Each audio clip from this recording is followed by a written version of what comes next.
ब्रह्मसूत्र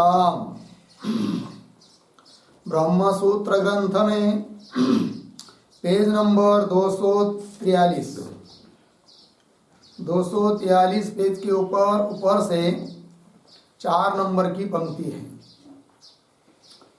ब्रह्म विद्याम च प्रकृत्य भवति दर्शनम श्रौतम देवादि अधिकारस्य सूचकम।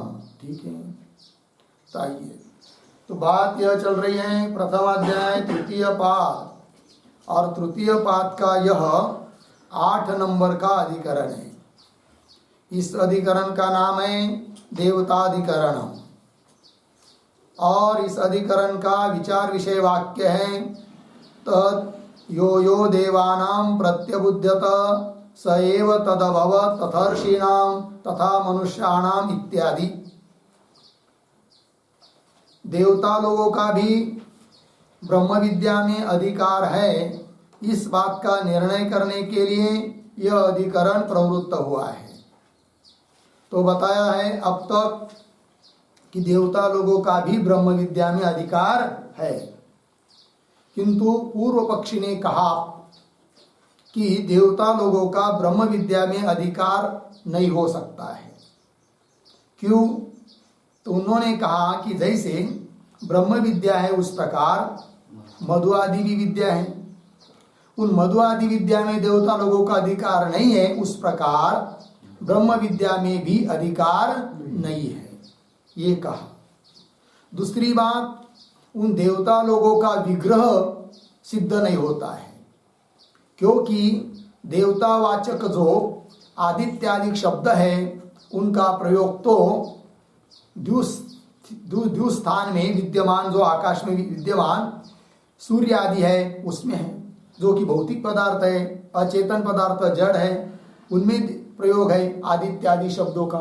किसी चेतन हृदयादि विग्रहवान ऐसे किसी विग्रह के लिए तो आदित्यादि शब्दों का प्रयोग है ही नहीं है, अतः देवता लोगों को विग्रहवान मानना ये ठीक नहीं है, ऐसा पूर्व पक्षी ने कहा।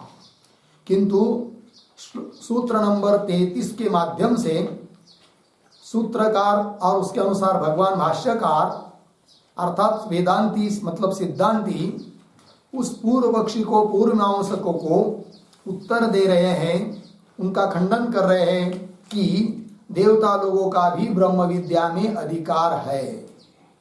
भले मधु आदि विद्या में उन देवता लोगों का अधिकार नहीं होगा, अर्थात देवता संबंधी ऐसी जो मधु आदि विद्या है उनमें देवता लोगों का अधिकार न होने पर भी शुद्ध ऐसी जो ब्रह्म विद्या उसमें भी ब्रह्म देवता लोगों का अधिकार नहीं है, ये कहना ठीक नहीं। सभी कर्मों में, सभी विद्याओं में अधिकार होता है, ऐसा कोई नियम नहीं है। एक में अधिकार न होने पर दूसरे में भी अधिकार नहीं हो सकता, यह कोई नियम नहीं है। जैसे मनुष्यों का सभी विद्याओं में, कर्मों में, यज्ञादिकों में अधिकार है क्या? नहीं है। जैसे कि राजसूय याग में क्षत्रियों का अधिकार है, ब्राह्मणों का नहीं। इसका मतलब ब्राह्मणों का किसी भी याग में अधिकार नहीं है, ये बात नहीं हो सकती। बृहस्पति याग आदि में ब्राह्मणों का भी अधिकार है। उस प्रकार मधु आदि विद्या में भले देवता लोगों का अधिकार न हो, किंतु उस प्रकार ब्रह्म विद्या में भी अधिकार नहीं हो सकता, ये कहना ठीक नहीं है। अपितु ब्रह्म विद्या में उनका अधिकार है, और देवता लोगों का ब्रह्म विद्या में अधिकार है, इस बात की सूचना श्रुति के आधार पर भी मिलती है। कैसे? वो कौन श्रुति है, उसी बात को बताने के लिए आज ये पंक्ति आरंभ कर रहे हैं। तो ब्रह्म विद्यायाम च प्रकृत्या भवति दर्शनम श्रौतम देवादि अधिकारस्य सूचकम। ठीक, थोड़ा अन्वय। ब्रह्म विद्यायाम च प्रकृत्या, थोड़ा आगे जाकर देवादि अधिकारस्य सूचकम, पीछे श्रौतम दर्शनम भवति। ठीक है, देखो भाई, तो ब्रह्म विद्या को प्रस्तुत करके फिर आगे बृहदारण्यक उपनिषद में वाक्य आया है, उससे सूचना मिलती है कि देवता लोगों का भी ब्रह्म विद्या में अधिकार है। तो वो करे ब्रह्म विद्यांच प्रकृत्य प्रस्तुत करके देवादि अधिकार से सूचकम, देवता लोगों का भी ब्रह्म विद्या में अधिकार है, इस बात का सूचक श्रौतम दर्शनम भवति। श्रौत दर्शन लिंग, श्रौत दर्शन श्रुति रूप लिंग भी विद्यमान है। कौन है वो श्रुति रूप वाक्य, श्रुति रूप लिंग कि जिससे देवता लोगों का ब्रह्म विद्या में अधिकार है, यह बात मालूम पड़ती है। तो वाक्य दे रहे आगे, तद यो यो देवानां प्रत्यबुध्यत स एव तद अभवत् तथा ऋषीणां तथा मनुष्याणां। बृहदारण्य 1:4-10। और यही वाक्य इस अधिकरण का विषय है, अर्थात इसी वाक्य के आधार को लेकर यह अधिकरण प्रवृत्त हुआ है। तो देखो भाई, श्रुति के शब्दों का थोड़ा अन्वय, तो देवानाम, फिर अंतिम में जाकर तथा ऋषीणाम, तथा ऋषीणाम मतलब तथा ऋषीणाम, तथा मनुष्याणाम,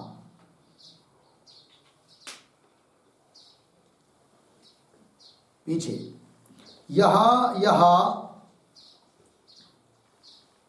उसके पीछे तद, आगे प्रत्यबुध्यत स एव तद अभवत्।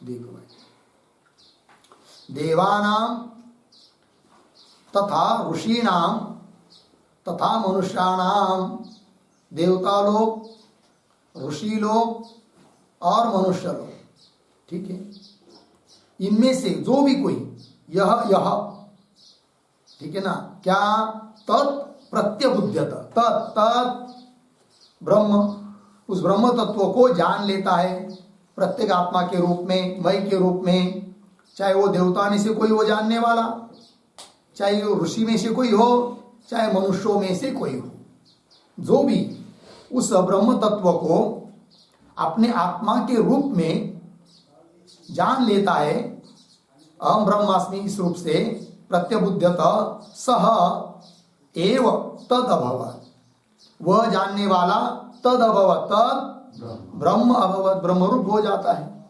ये कहा, तो जानने वाले में से किसमें से, देवता लोग, ऋषि और मनुष्यों में से कोई भी जान सकता है।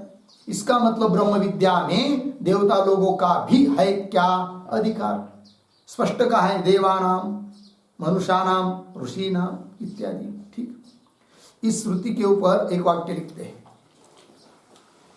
तत् बराबर, तत् बराबर ब्रह्म,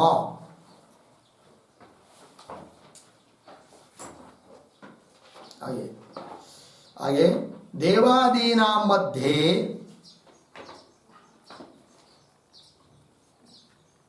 देवादीनां मध्ये यह प्रत्यबुध्यत बराबर प्रत्यक्त्वेन अबुध्यत, प्रत्यक्त्वेन अबुध्यत, अर्धविराम, सह तत् बराबर ब्रह्म अभवत् इत्यर्थ।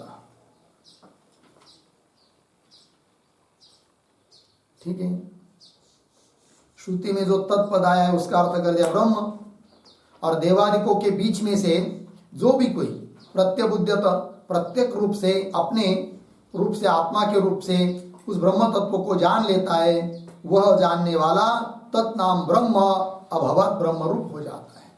हो गया जी। आइए, तो यह हुआ, इससे भी सूचना मिल रही है कि देवता लोगों का ब्रह्म विद्या में अधिकार है। और दे रहे श्रुति क्या आगे, ते ह उचुहु हंत तम आत्मानम अन्विच्छाम मह यम आत्मानम अन्विष्य सर्वान् च लोकान् आपनोति सर्वान् च कामान् इति। ठीक है, इस श्रुति के पद का भी अंतिम के पदों का अन्वय। तो ते ह उचुहु हंत तम आत्मानम अन्विच्छामः यम आत्मानम अन्विष्य सर्वान् च लोकान्, यहाँ तक सरल है। फिर आगे सर्वान् च कामान् आपनोति। ठीक है, अर्थ देखिए भाई, ते ह उचुहु, ते मतलब देवता लोग है कि नहीं, और ह अव्यय है, उचुहु परस्पर में विचार उन्होंने किया, विचार हो कर लिया उन्होंने क्या, कि आत्म तत्व को जानना चाहिए। आत्म तत्व की महिमा सुनी, ब्रह्म जानने की महिमा सुनी, फिर उन्होंने आपसे आपस में विचार किया हम लोगों को भी उस ब्रह्म तत्व को जान लेना चाहिए। तब उन्होंने निर्णय किया तम आत्मानम अन्विच्छामः, उस आत्म तत्व को हम लोग जानेंगे, जानने की इच्छा करते हैं। ठीक है, तम आत्मानम अन्विच्छामः। ठीक है, फिर उसके बाद क्या अन्विच्छा, हाँ, यम आत्मानम अन्विष्य, जिस आत्मा तत्व को जान लेने से सर्वान लोकान च सर्वान कामान आपनोति, जैसे कि सभी लोगों को प्राप्त हो जाता है और सभी काम पूर्ण हो जाते हैं, ऐसे उस आत्म तत्व को हम जानने की इच्छा करते हैं, जानते हैं, जानना हमको चाहिए, ये बात। ठीक है, तो वही दिया, ते ह उचुहु हंत तम आत्मानम अन्विच्छाम, आत्मा को जानना चाहते हम लोग, ऐसा हो गया ना। जिसके जानने पर जीव क्या हो जाता है, यम अन्विष्य, यम आत्मानम अन्विष्य, जिस आत्मा तत्व को जान लेने पर जीव जैसे कि सभी लोगों को और सभी कामों को प्राप्त हो जाता है, ये बात। इस पर थोड़ा एक वाक्य लिखते हैं, ते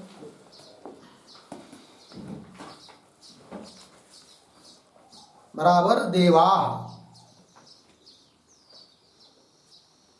आगे अर्धविराम अन्योन्यम ऊचुहु, अन्योन्यम ऊचुहु बराबर विचारम कृतवन्तः, विचारम कृतवन्तः, ततः ततः सुरासुर राजौ, सुरासुर राजौ इंद्र विरोचनौ, इंद्र विरोचनौ ब्रह्म विद्या विद्याप्रदम, ब्रह्म विद्याप्रदम प्रजापति, प्रजापति जग्मतु बराबर गतवन्तः, गतवन्तौ, ठीक है, हाँ, पूर्ण विराम। एतत् अपि, एतत् अपि देवानां, देवानां अधिकार संभवे, अधिकार संभवे लिंगम अस्ति। ठीक है, देखो भाई अर्थ, ते मतलब देवा, ऊचु अन्योन्यम, ऊचु मतलब विचारम कृतवंत, विचार किया उन्होंने परस्पर में।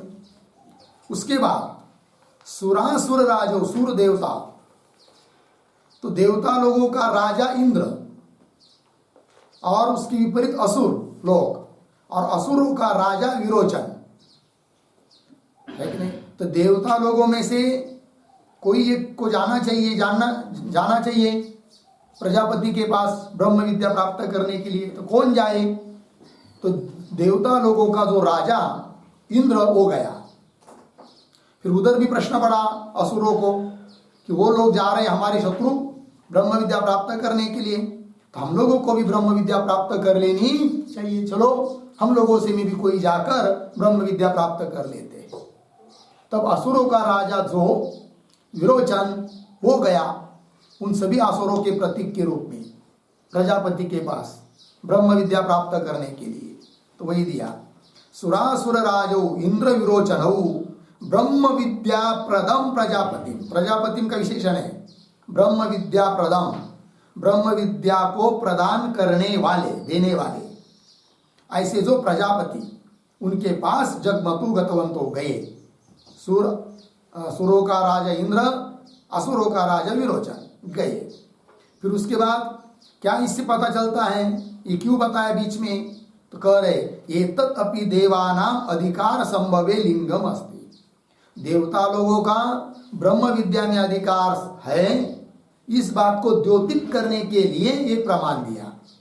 यदि देवता लोगों का ब्रह्म विद्या में अधिकार नहीं होता तो प्रजापति के पास इंद्र क्यों जाता, है कि नहीं? विरोचन क्यों जाता? जबकि प्रजापति के पास इंद्र और विरोचन गए किस लिए?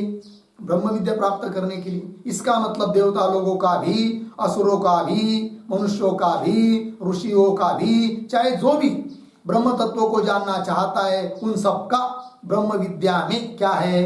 अधिकार है। क्योंकि सभी का अपना वास्तव स्वरूप ब्रह्म तत्व है और अपने घर में जाने के लिए सबका अधिकार है। अतः सभी ब्रह्म विद्या के क्या है? अधिकारी है। ये इस बात की सूचना इस वाक्यों से भी मिलती है। तो वही दिया। आइए मूल में, तो सर्वान कामान हो गए ना, लोकान आपनोति सर्वांश कामान इति। और आगे इंद्रो ह वै देवानां अभिप्रवराज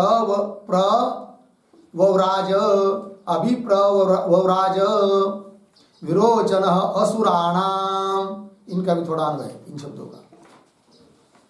देवानां इंद्र ह वै, फिर आगे असुराणाम विरोचन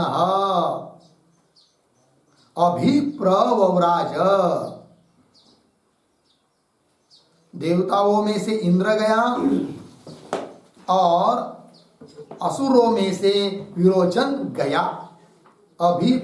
अभिप्रवराज गतवंतः गए, ये दो सब गए ब्रह्म विद्या प्राप्त करने के लिए। ठीक है जी, आगे चलिए। फिर इत्यादि च पूर्ण वाक्य हो गया। तो क्या वाक्य पूरा हुआ? इत्यादि च के बाद क्या पढ़ने के बाद वाक्य पूरा होता है? तद यो यो, इसके पूर्व में जो वाक्य दिया है भाष्य का, क्या? ब्रह्म विद्यायाम च प्रकृत्य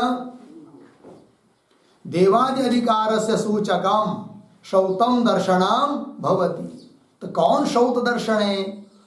तो यही शौत दर्शन है। इत्यादि शौत दर्शनम देवादि अधिकार से सूचकम भवति। ये वाक्य पूरा हुआ। इत्यादि श्रुति में बताया हुआ जो लिंग है, चिन्ह है, उसी से पता चलता है कि देवादिकों का भी ब्रह्म विद्या में अधिकार है। मिल गया ना? आगे चलिए। स्मार्तम अपि गंधर्व याज्ञवल्क्य संवादादि, है कि नहीं? तो गंधर्व याज्ञवल्क्य संवादादि स्मार्तम अपि, इतना दिया है। वाक्य पूरा कीजिए। कौन करेंगे?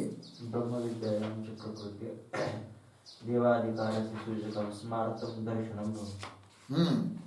तो गंधर्व याज्ञवल्क्य संवादादि स्मार्तम अपि, क्या?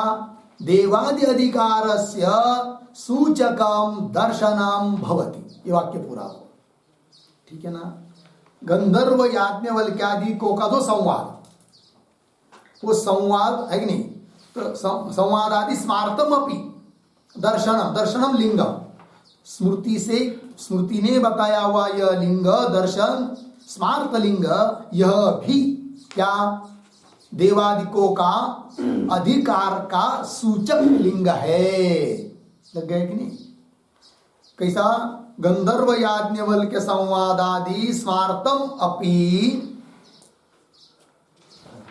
दर्शनम देवादि अधिकारस्य सूचकम भवति। ये वाक्य हुआ।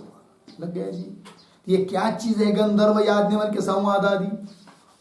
तो लिखते हैं उसके ऊपर एक वाक्य,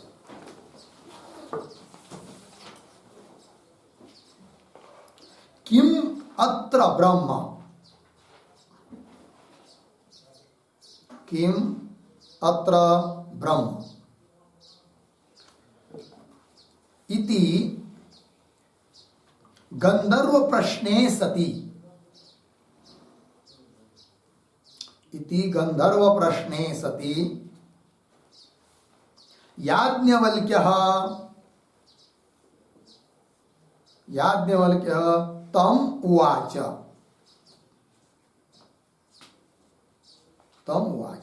इति गंधर्व याज्ञवल्क्य संवादादि लिंगम, गंधर्व याज्ञवल्क्य संवादादि लिंगम अपि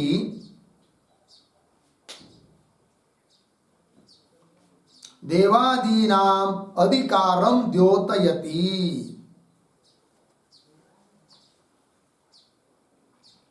देवादीनां अधिकारं द्योतयति इत्यर्थः। ठीक है, देखिए भाई, किम अत्र ब्रह्म, वो कौन ब्रह्म है, ब्रह्म क्या है, ऐसा प्रश्न पूछा है।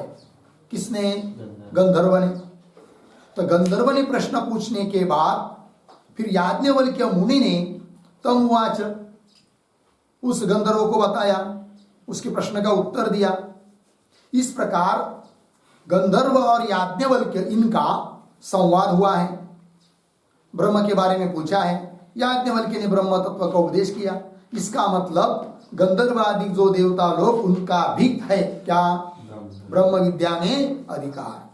वही इति गंधर्व याज्ञवल्क्य संवादादि लिंगम अपि देवादीनां अधिकारम द्योतयति। देवता लोगों का ब्रह्म विद्या में अधिकार है, इस बात को द्योतित करता है, सूचित करता है। ठीक है, आइए आगे चलिए।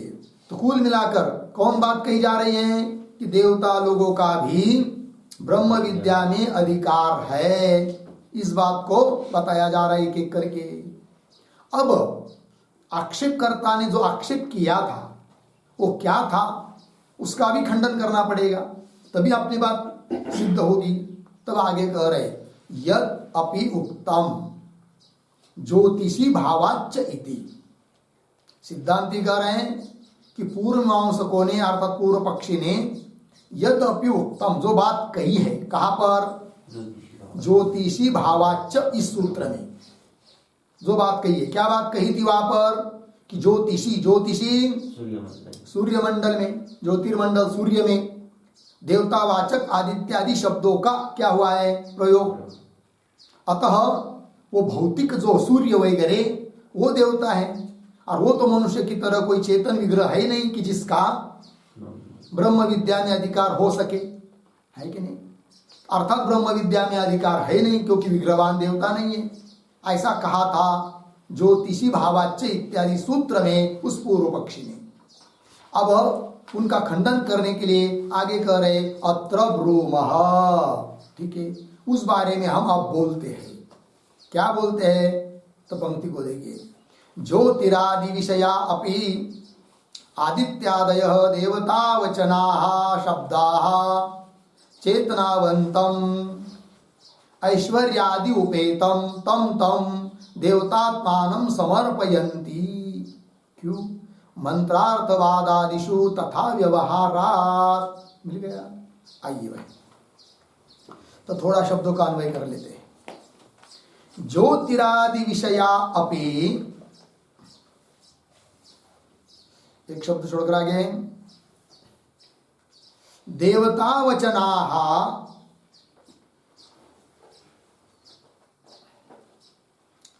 देवता वचनाः पीछे, आदित्यादयः आगे, शब्दाः आगे सरल है, ठीक है। तो आइए अर्थ देखते हैं। अर्थ के पहले ये जो पंक्ति चालू हुई ज्योतिरादि विषया, उसके पूर्व में एक वाक्य लिखते हैं अवतरण, यथा बालानाम बराबर पामराणाम, पामराणाम आगे, गोलकेशु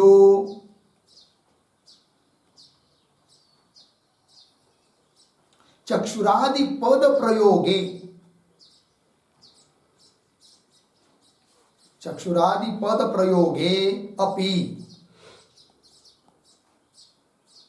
शास्त्रज्ञैः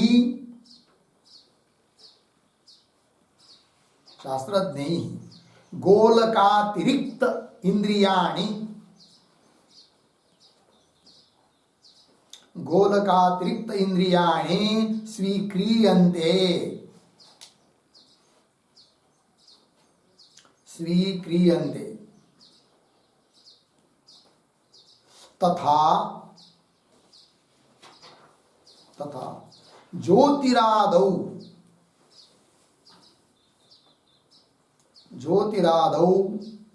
सूर्यादि शब्द प्रयोगे अपि,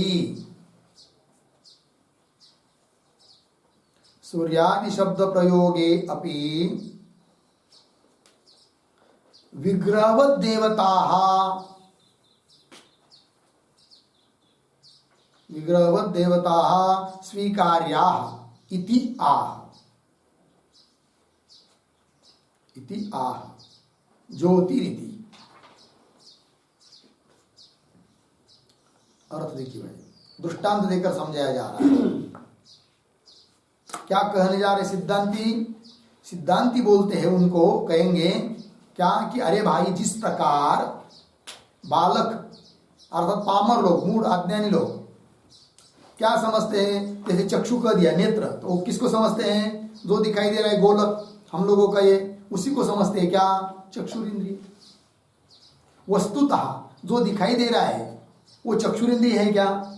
नहीं, वो तो चक्षुरिंद्रिय का गोलक है, रहने का घर है उसका। चक्षुरिंद्रिय उससे भिन्न है, किंतु सामान्य लोग, बालक अज्ञानी लोग जानते नहीं इस बात को कि इंद्रिय कोई उससे अतिरिक्त रहते करके।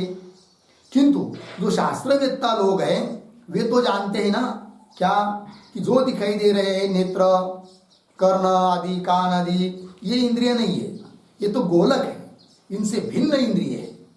यद्यपि नेत्र आदि शब्दों का प्रयोग गोलकों में अज्ञानी लोगों के द्वारा किया जा रहा है, तो भी उन नेत्रादि शब्दों का अर्थ गोलक नहीं है। शब्द प्रयोग गोलक में हो रहा है, नेत्रादि शब्दों का प्रयोग, किंतु गोलक नेत्र नहीं है। गोलक मतलब रहने का घर, उनसे अतिरिक्त है कौन? नेत्रादि इंद्रिय। दृष्टांत दिया, यथा बालकानां गोलकेशु चक्षुरादि पद प्रयोगे अपि, चक्षुरादि पदों का प्रयोग गोलकों में होने पर भी शास्त्रज्ञ ही, शास्त्रज्ञ लोगों के द्वारा जो शास्त्र की बात को जानते हैं वे समझते हैं कि गोलक से अतिरिक्त इंद्रियाणि स्वीक्रियन्ते, गोलक से अतिरिक्त इंद्रिय है। उस प्रकार ज्योतिरादौ सूर्यादि शब्द प्रयोगे अपि, जैसे ज्योतिर्मंडल सूर्य, उसमें आदित्य चाहे सूर्य इत्यादि शब्दों का प्रयोग होने पर भी उनसे अतिरिक्त कोई विग्रहवान देवता भी है, ये समझना चाहिए। ऐसा भाव मन में रखकर सिद्धांती उन पूर्व पक्षियों को उत्तर दे रहे हैं। तथा ज्योतिरादौ सूर्यादि शब्द प्रयोगे अपि विग्रहवद् देवता स्वीकार्य, उनसे अतिरिक्त विग्रहवान देवता को स्वीकार करना ही चाहिए, ये बात कह रहे ज्योतिरादि विषय इत्यादि पंक्ति के द्वारा। तो देखो भाई, मूल में ज्योतिरादि विषया अपि, देवता वचनाः आदित्यादय शब्दाः। ठीक है ना जी। तो देखिए क्या कि देवता के वाचक ज्योतिरादि विषया, मतलब ज्योतिर्मंडल सूर्य आदि उनको विषय करने वाले, ज्योतिरादि विषयक होने पर भी जो देवतावाचक आदित्यादि शब्द है वे चेतनावंतम, चेतन वाला, ऐश्वर्यादि से युक्त तम तम देवतात्मानं समर्पयन्ति। समर्पयन्ति बोधयन्ति। समर्पयन्ति, समर्पयन्ति का कर्ता कौन है इस वाक्य में?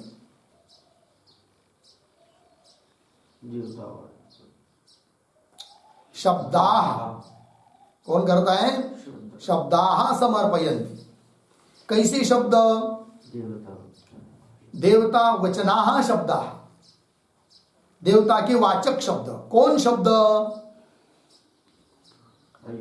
वही दिया है, आदित्यादय है कि नहीं?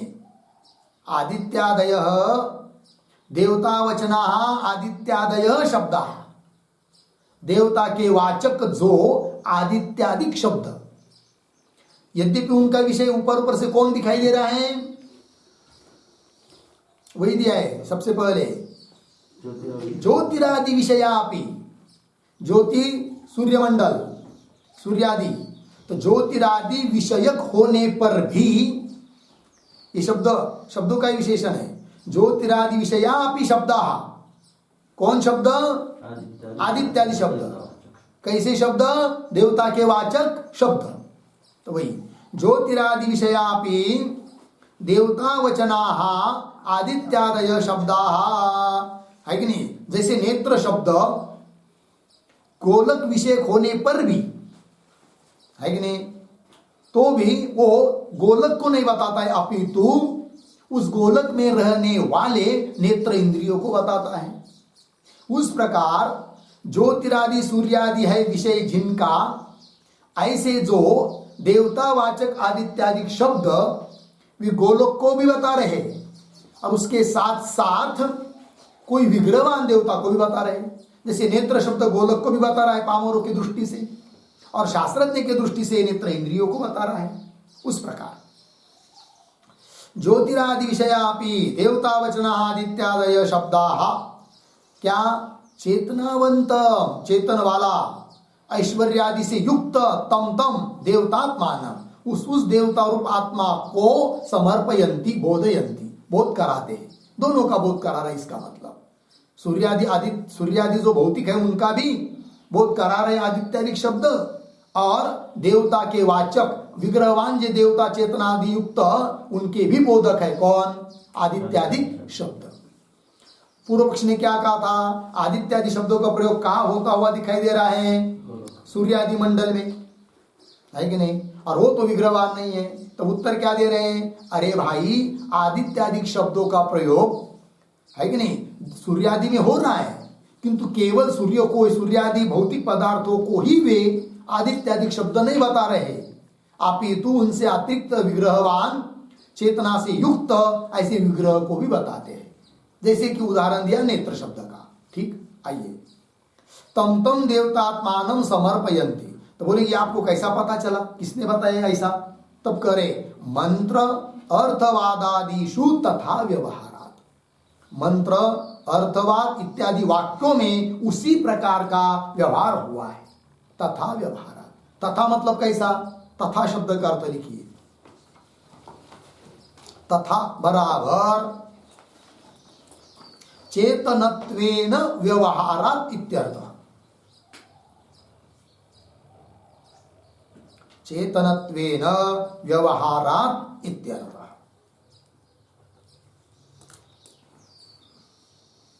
ठीक है, चेतन रूप से व्यवहार मंत्र अर्थवादादियों में भी देखा गया है। लग गया जी?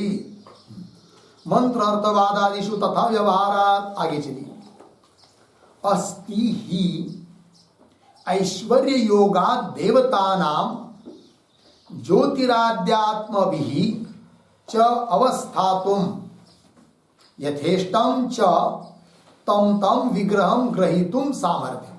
ठीक है, अब क्या बात बताई जा रही है? तो अस्ति इसके पूर्व में एक वाक्य लिखते हैं अवतरण के रूप में,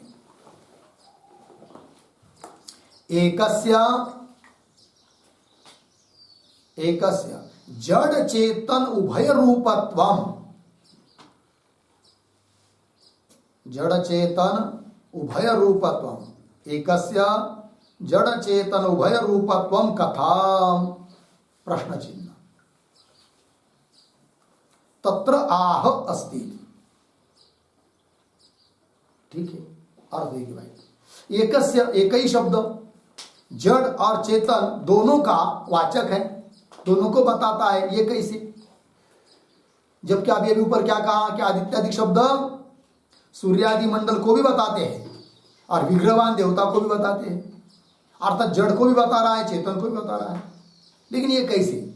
ऐसा प्रश्न उत्तर दे रहे उसको अस्ति इत्यादि पंक्ति के द्वारा। तो देखिए पंक्ति को थोड़ा सा अन्वय कर लेते हैं। कैसा देखिए, अस्ति को छोड़कर आगे देखिए, ही से पकड़िए। ऐश्वर्य योगात देवतानां ज्योतिराध्यात्म भी च अवस्थातुम, आगे एक शब्द छोड़कर च, पीछे यथेष्टम, आगे तम तम विग्रहम ग्रहीतुम सामर्थ्यम, फिर वाक्य के आरंभ में अस्ति। ठीक है ना? इसलिए एक ही शब्द दोनों का वाचक हो सकता है जड़ चेतन का। कैसे? क्यों बता रहे? ही क्योंकि ऐश्वर्य योगा, देवता लोग ऐश्वर्य वाले हैं, अनिमा महिमा गरिमा आदि करके बहुत सारा ऐश्वर्य उनके पास है। तो ऐश्वर्य के बल से, ऐश्वर्य के संबंध से ऐश्वर्य योगा देवता नाम, देवता क्या ज्योतिराध्यात्म भी अवस्थातुम, देवता लोग ज्योति आदि रूप से भी स्थित हो सकते हैं, भौतिक रूप से। च और यथेष्टम तम तम विग्रहम ग्रहीतुम सामर्थ्यम, और यथेष्ट अपनी इच्छा से, अपने मर्जी से उस विग्रह को धारण करने में भी समर्थ है। कौन? देवता लोग। क्यों दोनों कार्य, दोनों में सामर्थ्य है उनका? क्या कारण क्या है? ऐश्वर्यादि होगा। ऐश्वर्यादि उनके पास होने के कारण देवता लोग ज्योतिरादि रूप से भी अपने को स्थित रूप से दिखा सकते हैं, सूर्य आदि रूप से, भौतिक रूप से, ज्योति आदि रूप से भी उनका अवस्थान हो सकता है। किनका? देवताओं का ऐश्वर्य होगा। तो वही लिखा है ज्योतिराध्यात्म भी, मतलब ज्योति आदि रूप से भी उनका अवस्थान, स्थिति हो सकती है। और यथेष्ट अपनी इच्छा के अनुसार, अपने मर्जी से उस विग्रह को ग्रहण करने के लिए भी समर्थ है। कौन? देवता लोग। क्यों? ऐश्वर्य योगा लग गया। अतः आदित्यादि शब्द दोनों के वाचक है, कोई दिक्कत नहीं, ये बात बता दी। इसका मतलब सिद्धांतियों के अनुसार कौन बात सिद्ध हुई जा रही है कि देवता लोग भी विग्रहवान है। लग गया। आइए तो बोलेंगे ये कैसा आपको पता चल रहा है सब? तो बता रहे तथा ही श्रूयते सुब्रह्मण्यार्थवादे मेघातिथे मेष इति। ठीक है, पूर्ण विराम, थोड़ा अंदर। तथा ही सुब्रह्मण्यार्थवादे श्रूयते मेघातिथेर्मेष इति। ठीक है, देखिए भाई अर्थ तथा ही, तथा मतलब क्या? उसका भी अर्थ लिखिए। तथा ही बराबर विग्रहवत्तया देव व्यवहार श्रूयते इत्यर्थः। विग्रहवत्तया देव व्यवहार श्रूयते इत्यर्थः।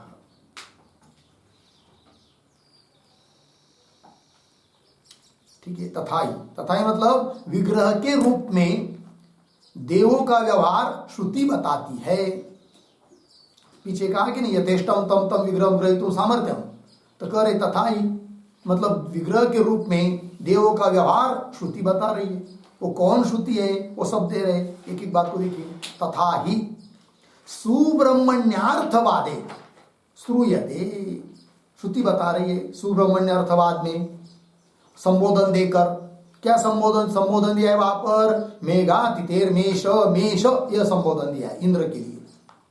मेष मतलब भेड़, भेड़ बकरी कहते हैं ना हम लोग। भेड़ मतलब क्या मराठी में क्या बोलते हैं? मेंढा, एड़का, ठीक है ना। तो ये संबोधन दिया इंद्र के लिए। इसका मतलब इंद्र ने उस भेड़ का रूप धारण किया है। अपने मर्जी से कोई भी विग्रह को धारण कर सकते देवता लोग, इस बात को सूचना मिलती है। तो क्या प्रसंग है वो आगे की पंक्ति में आ रहा है। उसके पहले सुब्रह्मण्य अर्थवाद क्या है वो समझ लेंगे, तो लिख लीजिए थोड़ा उस पर।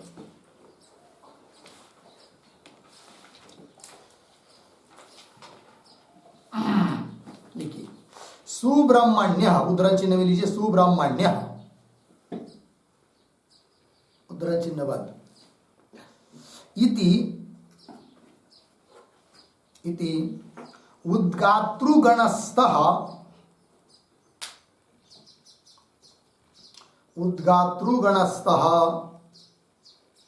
एकः ऋत्विक् अस्ति, एकः ऋत्विक् अस्ति, पूर्ण विराम।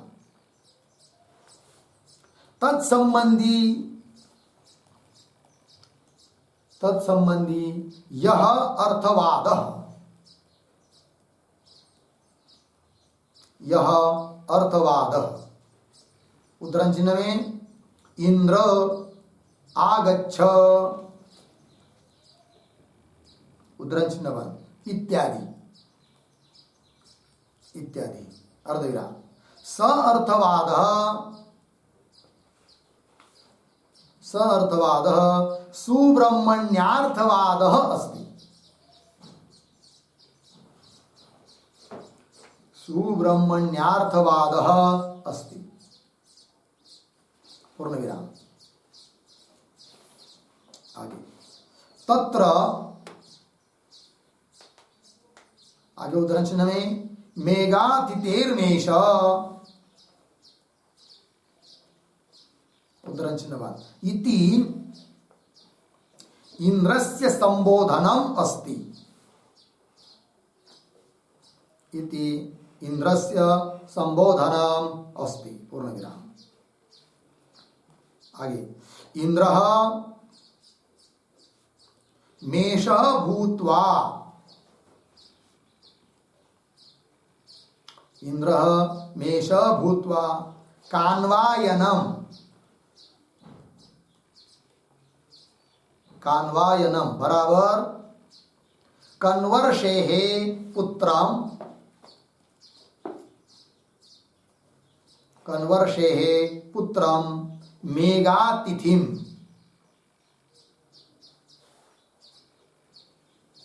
मेघातिथिम जहार, जहार बराबर हरणम कृतवान, हरणम कृतवान। इति ज्ञापनार्थम, इति ज्ञापनार्थम मेष इति, मेष इति इंद्रस्य संबोधनम अस्ति, इंद्रस्य संबोधनम अस्ति, पूर्ण विराम। इति देवानां, इति देवानां विग्रहवत्तया,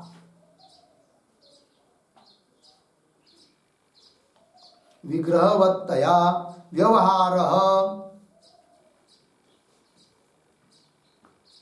व्यवहारः श्रुतः भवति, श्रुतः भवति, पूर्ण विराम। अतः देवानां विग्रहवत्वं संभवति। अतः देवानां विग्रहवत्वं संभवति इत्यर्थः। ठीक, देखिए अर्थ भाई। सुब्रह्मण्य क्या है? एक ऋत्विक है, कुछ नहीं। जैसे अनेक गण होते हैं कि नहीं यज्ञ में, प्रस्तोत्रगण, उद्गातृगण वगैरह। तो उद्गातृगणस्तः, उद्गातृगण में से एक है ऋत्विक, जिसका नाम है सुब्रह्मण्य। अनेक ऋत्विक होते हैं, उसमें एक है सुब्रह्मण्य। उसके संबंधी जो अर्थवाद, उदाहरण इंद्र आगच्छ इत्यादि, उस अर्थवाद का नाम है स अर्थवाद, सुब्रह्मण्यार्थवाद। यह है। वहां पर मेघातिथेर्मेष, यह इंद्र का संबोधन दिया गया है। ठीक है ना, इंद्र से संबोधनम अस्ति। फिर आगे क्या हुआ, बात क्या है वहां की, कि इंद्र ने मेष का रूप धारण कर लिया, एड़ का मेष, भेड़। फिर गया और अपहरण कर लिया किसका? एक ऋषि है कण्व ऋषि, उनका पुत्र है कान्वायन, कण्व ऋषि का पुत्र, जिसका नाम है मेघातिथि। उस कान्वायन मेघातिथि का उस इंद्र ने मेष का रूप धारण करके जहार हरण कर लिया, अपहरण कर लिया। अपहरण क्यों, क्या, वो कथा बताने में तात्पर्य नहीं है। तो देवता लोग अपने मर्जी से, अपने सामर्थ्य से कोई भी विग्रह धारण कर सकते हैं, इस बात को बताने के लिए प्रसंग दिया। जैसे कि इंद्र ने मेष का रूप धारण कर लिया, वही दे रहे, इति ज्ञाप हरणं कृतवान इति ज्ञापनार्थम मेष इति इंद्र से संबोधनम अस्ति। मेष इंद्र का संबोधन दिया है वहां पर। इति इस प्रकार देवानां विग्रहवत्तया व्यवहार श्रुत भवति।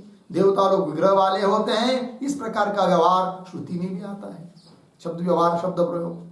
अतः देवानां विग्रहवत्वं संभवति। कुल मिलाकर सिद्ध हुआ कि क्या, देवता लोग भी विग्रह वाले होते हैं। ठीक है, आइए फिर मूल में। तथा ही सुब्रह्मण्यार्थवादे श्रूयते मेघातिथिर्मेषाति। मेघातिथिं ह कण्वायनम इंद्र मेष भूत्वा जहार। ठीक है, इति ये वाक्य है।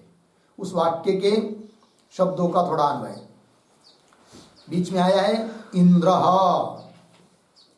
आगे इंद्र मेष भूत्वा, पीछे कान्वायनम, उसके पीछे मेघातिथिम ह, अंतिम में जहार। ठीक है, इंद्र मेष भूत्वा, इंद्र ने मेष का रूप धारण करके कान्वायनम, कण्व ऋषि का पुत्र कान्वायन, जिसका नाम है मेघातिथि, उस मेघातिथि का क्या किया? जहार, अपहरण किया। ठीक है, तो इंद्र ने रूप धारण कर लिया किसका? मेष का।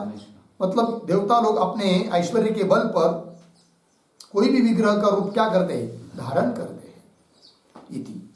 और आगे चलिए, स्मृति में भी, स्मृति का भी प्रमाण दे रहे हैं। क्या? स्मर्यते च, स्मृति भी बता रही है क्या? आदित्य पुरुषो भूत्वा, आदित्य पुरुष भूत्वा कुंतीम उपजगाम ह इति।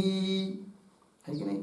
आदित्य भगवान सूर्य, सूर्य नारायण क्या किया उसने? जब कुंती ने उस सूर्य के मंत्र का जप किया, आह्वान किया, बुलाया, तब उस सूर्य भगवान ने पुरुष का रूप धारण करके कुंती के पास गया।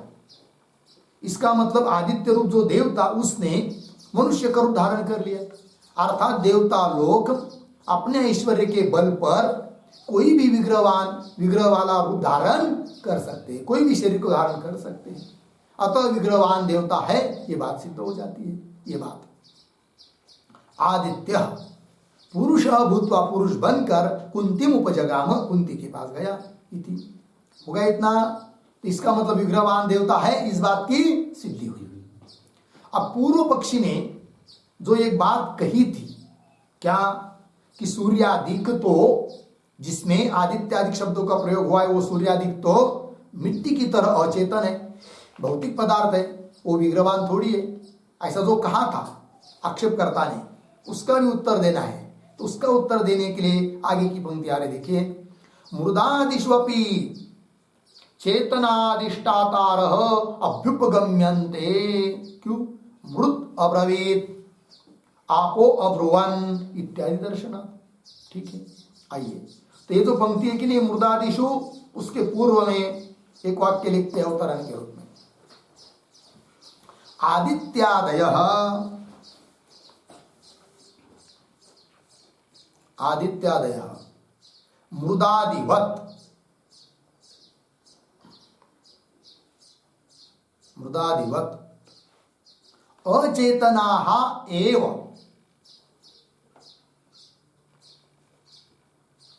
अचेतनाः एव इति यत् उक्तम्,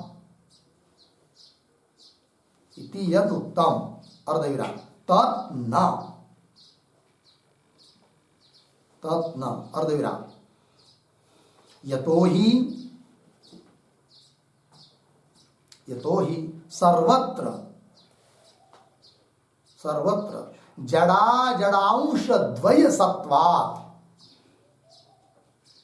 जड़ा जड़ांश द्वय सत्वात् इति आह मृत इति।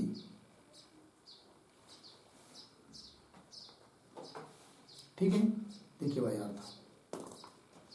तो जो पूर्व पक्ष ने बात कही थी कि आदित्यादय मृदादिवत, आदित्यादि तो मिट्टी की तरह अचेतन है, जड़ है, इति यदुक्तम, सिद्धांति करे तब न, वो उनका कहना ठीक नहीं है। क्यों? यतो ही कारण कि सर्वत्र सभी जगह जड़ अजड़ अंश द्वय सत्वा, जड़ अजड़ मतलब जड़ चेतन, इस प्रकार के सभी जगह दो अंश होती ही है कि नहीं? इस बात को बता रहे हैं पंक्ति में, देखिए, मृदादिषु अपि, मिट्टी आदियों में भी क्या चेतना अधिष्ठाता, चेतन उनका अधिष्ठाता है, ये स्वीकार किया गया है। मिट्टी आदियों का भी अधिष्ठाता कौन है? चेतना भी है, इस बात को बताया गया है। कोई भी जड़ वस्तु हो, उसका अधिष्ठान तो चेतन ही होता है। ठीक है, हम लोग का शरीर भी तो जड़ ही है, उसका अधिष्ठान अधिष्ठाता भी कौन है? चेतन ही है। तो मृदादिष्वपि चेतना अधिष्ठातारः अभ्युपगम्यन्ते स्वीक्रियन्ते, बोलेंगे प्रमाण, यदि चेतन स्वीकार नहीं होता तो श्रुति ने ऐसा नहीं कहा होता। कौन सा? मृत अब्रवीत, मिट्टी बोली, मिट्टी तो जड़ है, कैसी बोल सकती है? जबकि लिखा है, इसका मतलब उसका भी अधिष्ठान कौन है? चेतन। तो मृत अब्रवीत, आप अब्रुवन, आप जल, लेकिन आप शब्द बहुवचन में होता है हमेशा, इसलिए आप अब्रुवन, जल बोले, बोला है कि नहीं? तो जल तो जड़ है ना, कैसा बोल सकता है? इसका मतलब उसका भी अधिष्ठाता चेतन है, ये स्वीकार किया है, इत्यादि दर्शनार्थ। उस प्रकार सूर्यमंडल जो सूर्य आदि है वो अचेतन जैसे प्रतीत हो रहे, तो भी उसका अधिष्ठाता चेतन ही है। लग गया? अतः चेतन ही है कौन? देवता लोग। विग्रह वाली ही है कौन? देवता लोग। और विग्रह वाले होने के कारण उनमें अर्थित्व सामर्थ्यत्व अधिक हो सकते हैं, अतः वे भी ब्रह्म विद्या के अधिकारी हैं। इस बात को कहना है। आगे चलिए, ज्योतिरादे हेतु भूत धातो हो आदित्यादिशो अचेतनत्वम अभ्युपगम्यते। ठीक है, ये जो पंक्ति है ना, ज्योतिरादे है, उसके पूर्व में एक वाक्य लिखते हैं, आदित्यादो आदित्यादौ कः जड़भागः, कः जड़भागः अर्धविराम, कः चेतनांशः, कः चेतनांश इति तत्र आह ज्योतिरिति।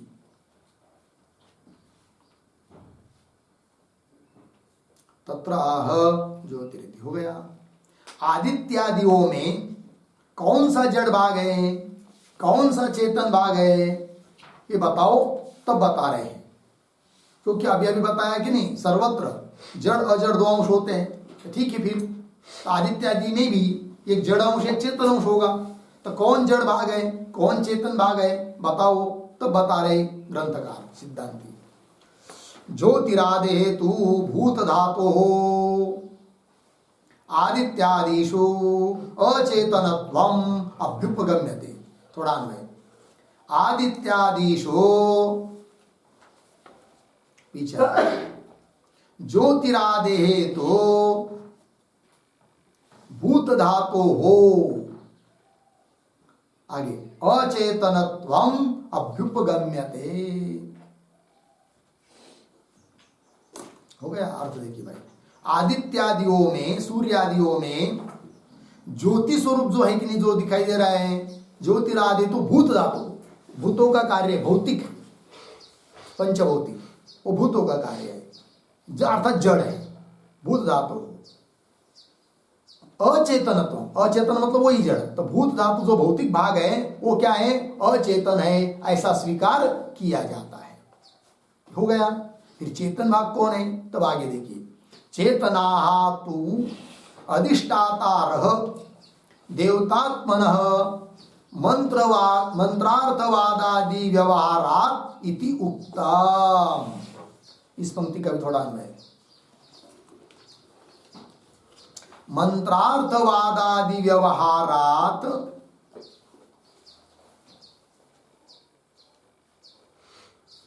मंत्रार्थवादादि व्यवहारात्, पीछे देवतात्मनः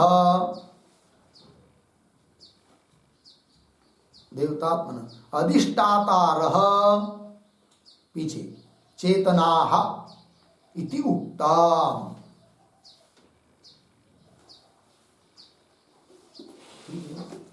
मंत्र अर्थवादादि व्यवहार से पता चलता है कि देवतात्मा का जो अधिष्ठान भाग है, अधिष्ठाता, वो चेतन है, इति उक्तम, ये कहा है। ठीक है, तो जो दिखाई दे रहा है, प्रकाशित हो रहा है ज्योति स्वरूप, वो तो जड़ है, और उसका अधिष्ठाता जो है देवता लोगों का, वो है चेतन। ये मंत्र अर्थवाद इत्यादि व्यवहार से स्पष्ट होता है, इति उक्तम। ठीक है, ये बात हो गई। आगे चलिए फिर, मतलब पूर्व पक्षी ने जो कहा था कि नहीं कि जड़ ही है वो, उनका खंडन कर दिया। केवल जड़ नहीं है, तो जड़ भी है चेतन भी है, क्योंकि हर एक चीज में दो अंश होते हैं। ठीक है, चलिए, हम लोग का शरीर भौतिक है, जड़ है, किंतु इस शरीर के माध्यम से इंद्रियों के द्वारा जो देख रहा है, सुन रहा है, वो जो है जिसके बल पर शरीर चल रहा है, वो अधिष्ठाता चेतन है। इस प्रकार आगे चलिए, यद अपि उक्तम मंत्रार्थवादयोः अन्यार्थत्वात् न देवता विग्रहादि प्रकाशन सामर्थ्यम इति। पूर्व पक्ष ने ये भी एक आक्षेप किया था, उसका स्मरण करा दिया इस पंक्ति में। फिर आगे अत्र ब्रोह से उत्तर देंगे। तो क्या आक्षेप था पूर्व पक्षी का? वो कहता था कि यद अपि उक्तम, क्या कि मंत्रार्थवादयो अन्यार्थत्वात्, मंत्र और अर्थवाद ये अन्यार्थक है, विधि परक है, विधि के स्थावक है, विधि वाक्य के साथ एक वाक्य बनकर अर्थ का बोध कराते हैं। स्वतंत्र रूप से वो किसी विग्रहवान देवता आदि को बताते नहीं है। कौन? मंत्र अर्थवाद इत्यादि, ऐसा बोला था कौन? पूर्व पक्षी।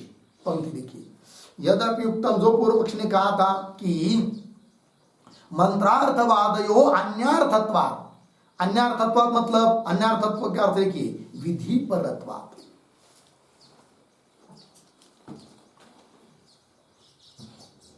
अन्यार्थत्वात् मतलब विधि परत्वात्, विधि परक है। और अन्यार्थक होने से, विधि परक होने से क्या? न देवता विग्रहादि प्रकाशन सामर्थ्यम, देवता विग्रहादि प्रकाशन सामर्थ्यम न, कुत्र मंत्र अर्थवाद मंत्र अर्थवादयो। मंत्र और अर्थवाद में देवतादि विग्रह का प्रकाशन करने का मतलब देवतादि विग्रह वाले होते हैं, इस बात को बताने का सामर्थ्य मंत्र और अर्थवाद में नहीं है। क्यों? क्यों? अन्यार्थत्वात् ही तो दिया है।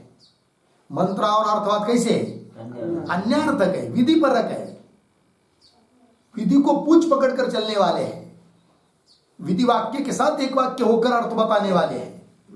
अन्यार्थक होने से उन मंत्र और अर्थवाद में सामर्थ्य नहीं है। किस बात का? देवतादि विग्रहवान है, इस बात को बताने का सामर्थ्य मंत्र और अर्थवाद में नहीं है, ये कह रहे हैं।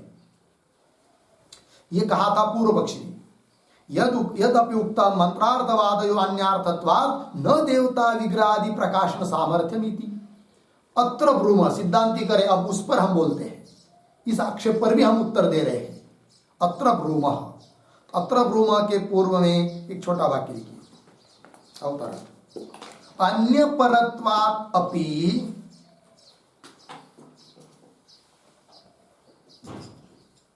अन्य परत्वात् अपि किंवा अन्य परात् अपि वाक्यात्, अन्य परात् अपि वाक्यात् बाधाभावे स्वार्थः ग्राह्यः इति आह। बाधाभावे स्वार्थः ग्राह्यः इति आह।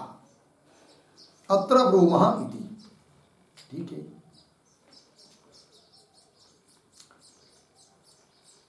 ध्यान दीजिए भाई, क्या कहना चाहेंगे सिद्धांती? तो सिद्धांतियों का कहना होगा कि मंत्र और अर्थवाद अन्य परक है, हम मानते हैं, विधि परक है, मान लिया, किंतु अन्य परक होने पर भी उस प्रकार के वाक्यों से क्या स्वार्थ का भी ग्रहण होता है।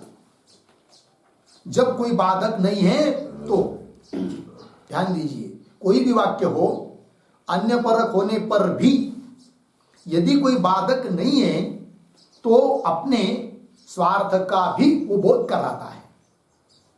ठीक है, स्वार्थ का मतलब उन वाक्य में जो जो शब्द है उनसे जो जो सीधा सीधा अर्थ प्रतीत हो रहा है, उस अर्थ का भी वो क्या करते, बोध कराते हैं। भले अन्य परक है, वो अन्य परक मतलब अन्य विधि आदि परक है, अन्य अर्थों को बताने वाले हैं, तो भी बाधक न होने पर स्वार्थों को भी बता सकते हैं। जैसे उदाहरण देखिए, उदाहरण स्वयं दे रहे भगवान भाष्यकार, 2-3 उदाहरण कि वाक्य अन्य परक होने पर भी स्वार्थ के बोधक कैसे होते हैं। व्यवहार का उदाहरण देखना हो तो समझ लीजिए, किसी ने शब्द प्रयोग कर दिया, जा विषम भुंक्ष्व, गच्छ विषम भुंक्ष्व, जा विष खा। कोई माता कह रही अपने बच्चों को, अभी वाक्य कैसा है भाई, अन्य परक है, अन्य अर्थ को बताने वाला है, साक्षात जाकर विष तुम खाओ इस अर्थ को बताने वाला, स्वार्थ में उसका तात्पर्य नहीं है, अन्य परक है कि नहीं? किंतु यहां पर स्वार्थ को नहीं बता रहा है, बात सही है, क्योंकि पुत्र है इसलिए। किंतु यदि कोई बाधक न हो तो स्वार्थ को भी बता सकता है कि नहीं? कोई पुत्र आदि नहीं हो और दूसरे किसी को ही कहना हो, शत्रु आदि को, जा विष खा, तो विष खाना और अर्थ को भी बता देगा वो वाक्य। ठीक है ना? कहने का तात्पर्य क्या, वाक्य अन्य परक होने पर भी यदि कोई बाधक नहीं है तो स्वार्थ का भी बोध कराता है। उस प्रकार अर्थवाद और मंत्र, अर्थवाद वाक्य और मंत्र वाक्य, मंत्ररूप वाक्य, ये विधि परक होने पर भी यदि कोई बाधक वहां नहीं है तो उन वाक्यों का जो स्वार्थ है उसका भी वो प्रकाशन करते हैं, कोई दिक्कत नहीं। देखिए ऊपर पूर्व पक्षकारों क्या था कि वाक्य अर्थवाद आदि वाक्य अन्य परक होने से देवतादि विग्रह का अर्थात स्वार्थ का प्रकाशन नहीं कर सकते। उत्तर क्या दिया जा रहा है कि अर्थवादादिक वाक्य अन्य परक होने पर भी यदि कोई बाधक नहीं है तो वो स्वार्थ का भी बोध कराते, विग्रह आदि का भी बोध करा सकते, कोई दिक्कत नहीं। अतः अर्थवाद आदि वाक्यों से पता चलता है कि देवता लोग भी विग्रहवान है। ठीक है, वही कह रहे, आगे चलिए। अत्र ब्रूमः प्रत्यया प्रत्ययौ ही सद्भाव असद्भावयोः कारणम अर्धविराम न अन्यार्थत्वम अनन्यार्थत्वम वा। ठीक है, थोड़ा अन्वय। सद्भाव असद्भावयोः पीछे आइए, प्रत्यया प्रत्ययौ ही कारणम, आगे सरल है। कारणम शब्द का अर्थ लिखिए गमकम बोधकम इत्यर्थः। गमकम मतलब बोधकम। तो देखिए भाई, सद्भाव असद्भावयो, वस्तु के सद्भाव और असद्भाव में गमक कारण कौन है? प्रत्यया प्रत्ययो। समझ में आया? वस्तु या आप सामने घट है, वस्तु की सत्ता है, इस बात को हम कैसा जानते हैं? प्रत्यय यदि आता है तो। प्रत्यय अप्रत्यय, वस्तु का ज्ञान रहना, ज्ञान न रहना।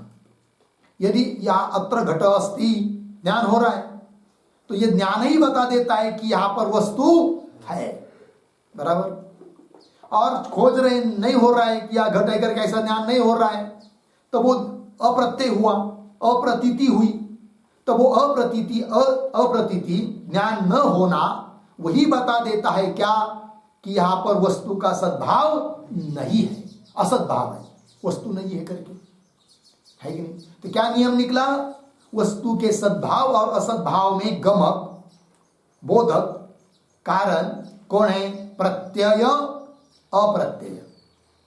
बात लगी कि नहीं?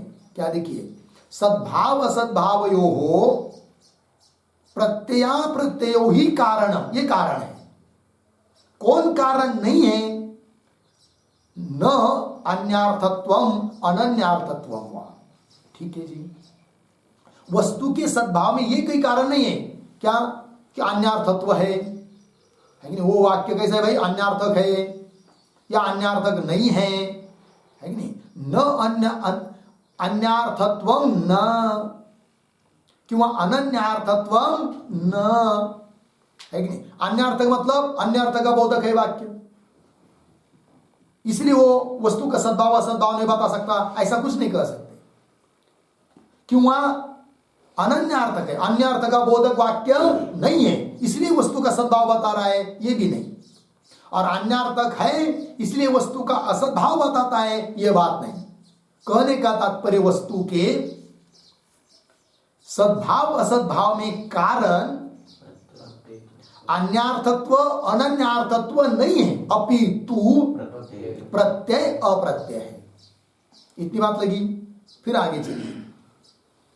उस प्रकार क्या अर्थवाद वाक्य, मंत्र वाक्य अन्यार्थक हो चाहे न हो, उससे कोई मतलब नहीं है।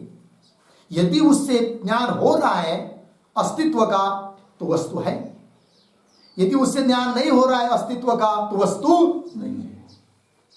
जबकि साफ साफ स्पष्ट रूप से ज्ञान हो रहा है वस्तु के अस्तित्व का।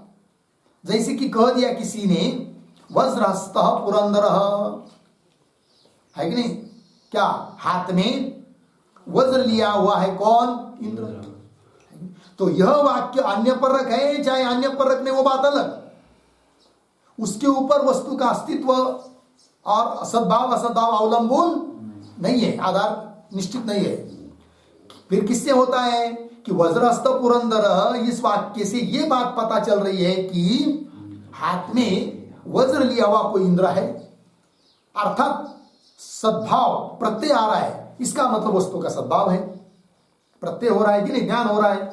यदि प्रत्यय नहीं होता तो वस्तु का सद्भाव, प्रत्यय हो रहा है तो वस्तु का सद्भाव।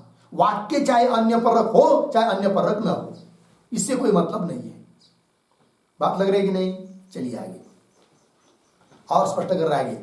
तथा ही अन्यर्थमपि, उदाहरण देकर बता रहे भाई। तो ये जो आ रही पंक्ति तथा ही करके उसके पूर्व में एक वाक्य लिखते हैं। अवतरण, तात्पर्य शून्ये अपि अर्थे, तात्पर्य शून्ये अपि अर्थे प्रत्यय मात्रेण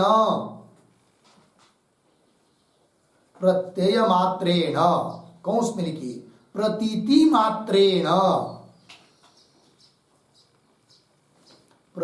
मात्रेण कौंस बंद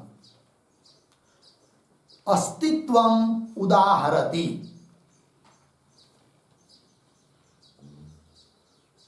अस्तित्वम उदाहरति तथा ही इति।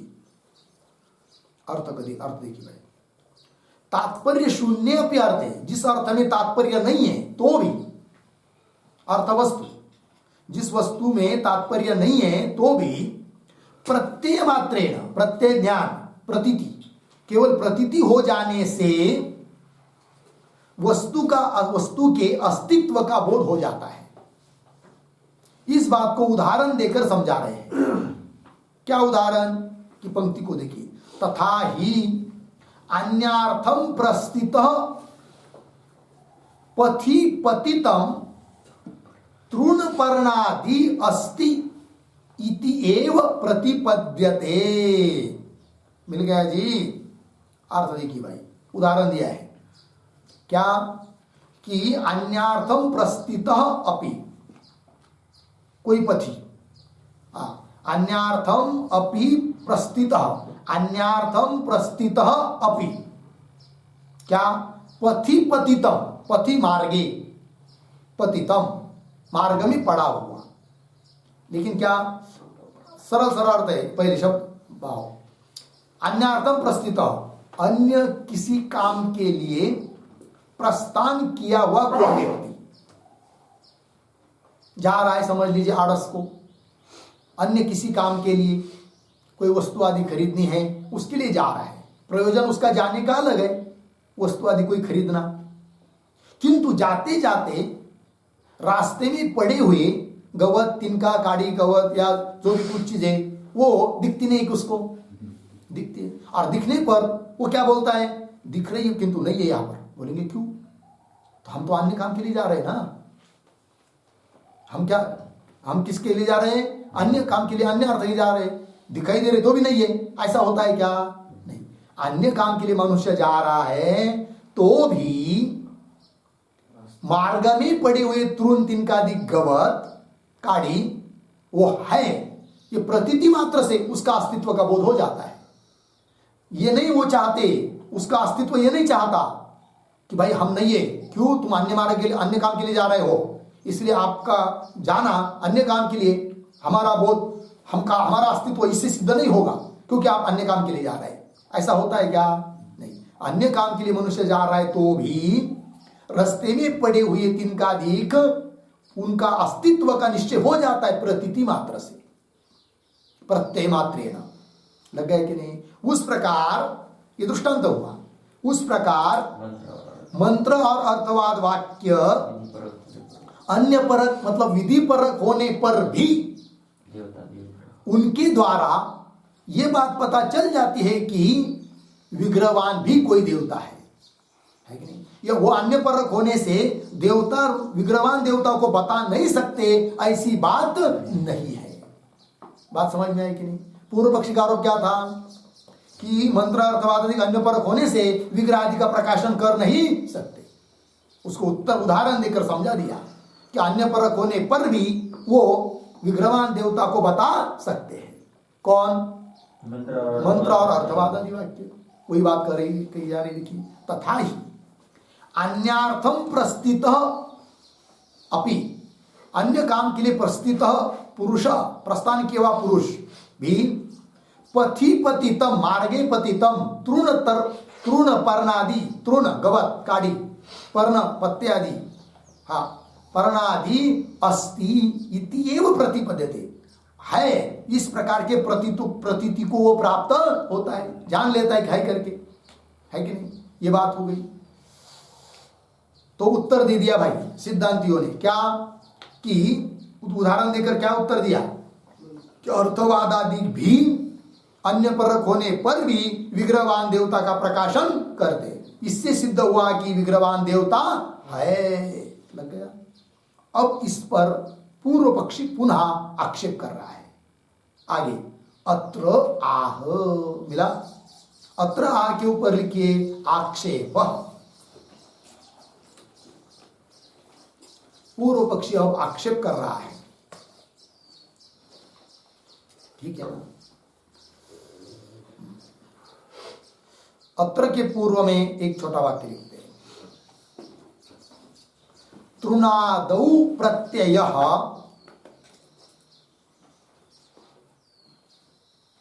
तृणादौ प्रत्ययः बराबर प्रत्यक्ष प्रमाणम अस्ति। तृणादौ प्रत्ययः, प्रत्ययः बराबर प्रत्यक्ष प्रमाणम अस्ति। अर्धविराम। विग्रहादौ सह नास्ति इति वैषम्यं शंकते। इति वैषम्यं शंकते अत्र इति। ठीक है जी। अर्थ देखिए भाई, पूर्व पक्षी बोलता है सिद्धांतियों को, अरे सिद्धांती तुमने जो दृष्टांत दिया वह विषम है। क्यों? तो तृणादौ, तृण इत्यादि को में प्रत्यय, प्रत्यय मतलब प्रत्यक्ष प्रमाण है, इसलिए अस्तित्व का बोध हो जाता है। उस प्रकार विग्रहादौ सह नास्ति, सह प्रत्यय नास्ति। विग्रह आदि को सिद्ध करने में वह प्रत्यय अर्थात प्रत्यक्ष आदि प्रमाण आदि कोई नहीं है। इसलिए तुम्हारा दिया हुआ दृष्टांत विषम है।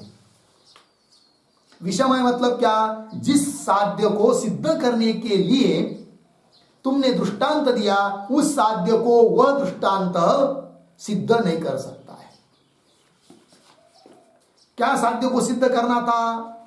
कि अर्थवादादिक वाक्य अन्य परक विधि परक होने पर भी विग्रहवान देवता इसको प्रकाशन कर सकते, तो इसको नहीं प्रकाशन कर सकते। और अन्य काम के लिए जा रहा मनुष्य वो तो तृणादिक को दुख के अस्तित्व को जान सकता है, क्योंकि तृणादिक को दिक के अस्तित्व के लिए वहां पर प्रत्यक्ष प्रमाण है। उस प्रकार इधर नहीं है। अतः अर्थवाद वाक्यों के बल पर विग्रहवान कोई देवता है इस बात को सिद्ध नहीं कर सकते हो, ऐसा अभिप्राय है पूर्व पक्षी का। अतः आक्षेप कर रहा है वो अत्र आह इत्यादि पंक्ति से। कहता है विषम उपन्यास, ये तुम्हारा उपन्यास कथन दिया हुआ दृष्टांत विषम है, साध्य को सिद्ध कर नहीं सकता। लग गया जी? तो कैसा विषम है भाई दृष्टांत? आइए पंक्ति, तत्र ही तृणपर्णादि विषयम प्रत्यक्षम प्रवृत्तम अस्ति येन तत् अस्तित्वम प्रतिपद्यते। मिल गया कि नहीं?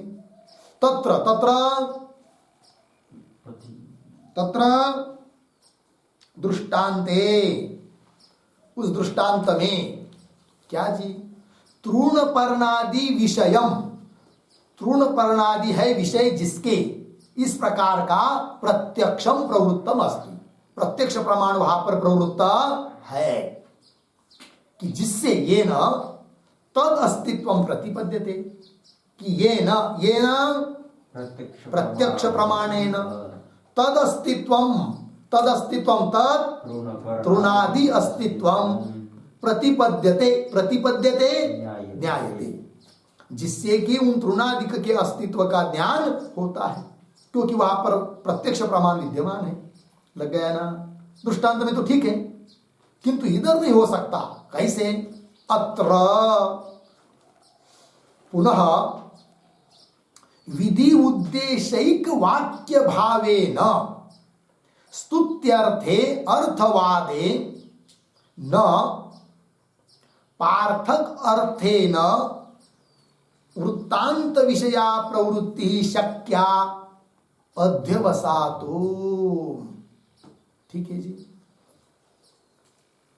देखिए भाई एक एक बात को। अत्र पुनः विधि उद्देश्य, विधि उद्देश्य का मतलब होता है विधि वाक्य। ठीक है, और आगे विधि उद्देश्य एक वाक्य भावेन, मतलब विधि वाक्यों के साथ एक वाक्यता को प्राप्त होता है। कौन? अर्थवाद वाक्य। ठीक है ना। अत्र पुनः विधि उद्देश्य एक वाक्य भावेन, विधि वाक्य के साथ एक वाक्यता को प्राप्त होकर स्तुत्यर्थे अर्थवादे, स्तुति अर्थक ऐसे अर्थवाद में क्या? न पार्थक अर्थेन वृत्तांत विषया प्रवृत्ति शक्या अध्यवसातुम। ये जो आया है कि नहीं आगे, न से लेकर अध्यवसातुम, इन पदों का अन्वय पार्थक अर्थेन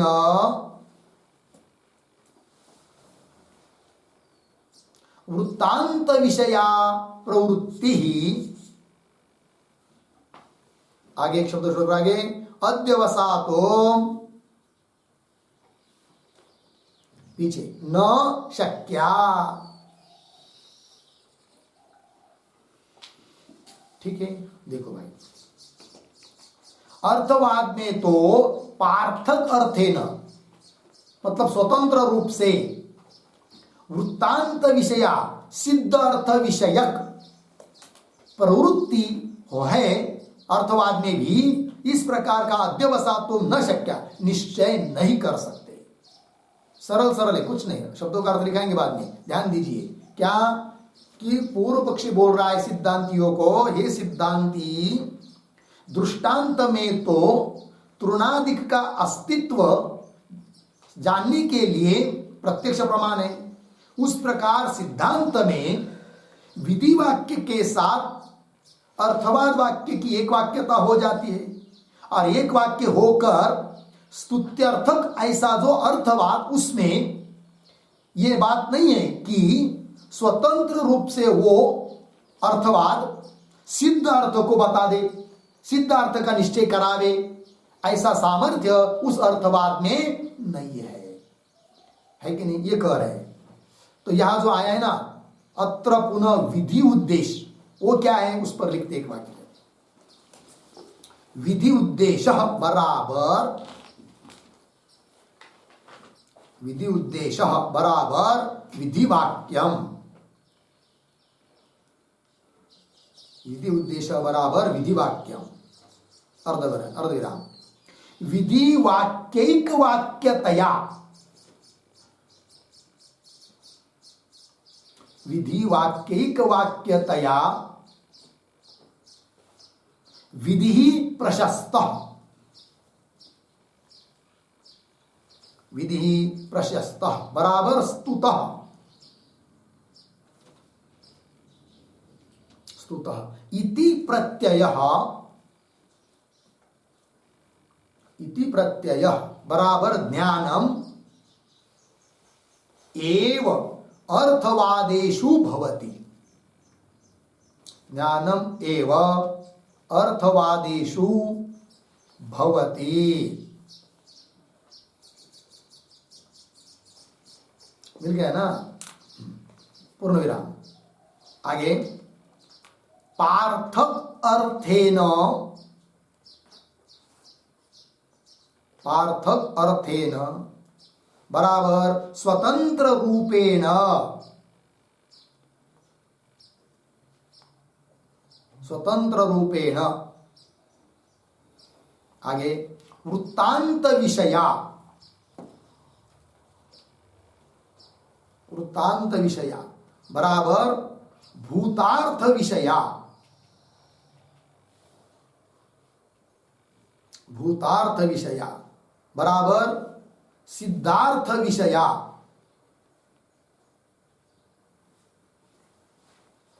सिद्धार्थ विषया, विग्रहादि, विग्रहादि, विग्रहादि प्रत्ययः अर्थवादेषु नास्ति इत्यर्थः।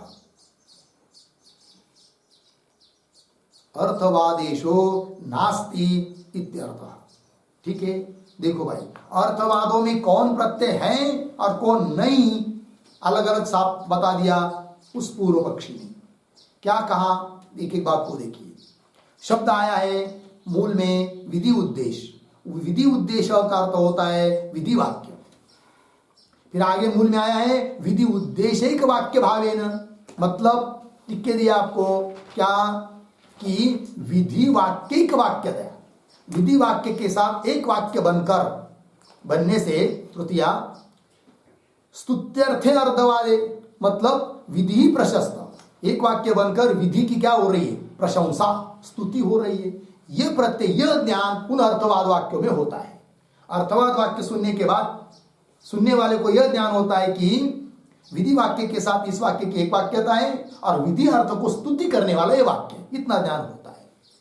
कौन सा ज्ञान नहीं होता है, तब आगे बता रहे पार्थक अर्थेन, मूल में आया है पार्थक अर्थेन, मतलब स्वतंत्र रूप से, विधि वाक्य कोई स्वतंत्र रूप से सिद्ध अर्थ को भी बता रहा है। यह ज्ञान विधि, यह ज्ञान अर्थवाद वाक्यों से नहीं होता है।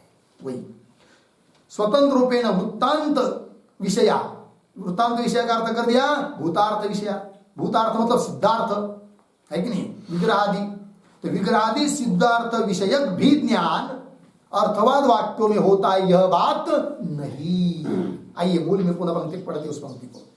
अत्र पुनः विधि उद्देश्यिक वाक्य भावेन स्तुत्यर्थे अर्थवादे, है कि नहीं। तो अर्थवाद में कौन ज्ञान होता है वो बात बता दिया। विधि वाक्य के साथ अर्थवाद वाक्य की एक वाक्यता होने से स्तुति परक यह अर्थवाद वाक्य है, यह ज्ञान होता है। और कौन ज्ञान नहीं होता है, आगे पार्थक अर्थे न, स्वतंत्र रूप से वृत्तांत विषय, सिद्धार्थ विषय, विग्रहादि विषय प्रवृत्ति ही उन अर्थवाद वाक्यों की प्रवृत्ति है, ज्ञान करा देते हैं। इति औधा अध्यवसातुम न शक्य, ऐसा निश्चय कर नहीं सकते। लग गया। अतः दृष्टांत और दाष्टान्त में क्या है, विषमता है कि नहीं। अतः अर्थवाद वाक्यों के द्वारा विग्रहादि की सिद्धि नहीं हो सकती। हो गया जी। और भी ये बात बता दी पूर्व पक्षी ने, और भी कुछ बात बता रहा है पूर्व पक्षी, उसका विचार और आगे का विचार हम लोग कल करते हैं। ओम पूर्णमदः पूर्णमिदं पूर्णात् पूर्णमुदच्यते पूर्णस्य पूर्णमादाय पूर्णमेवावशिष्यते। ओम शांति शांति शांति।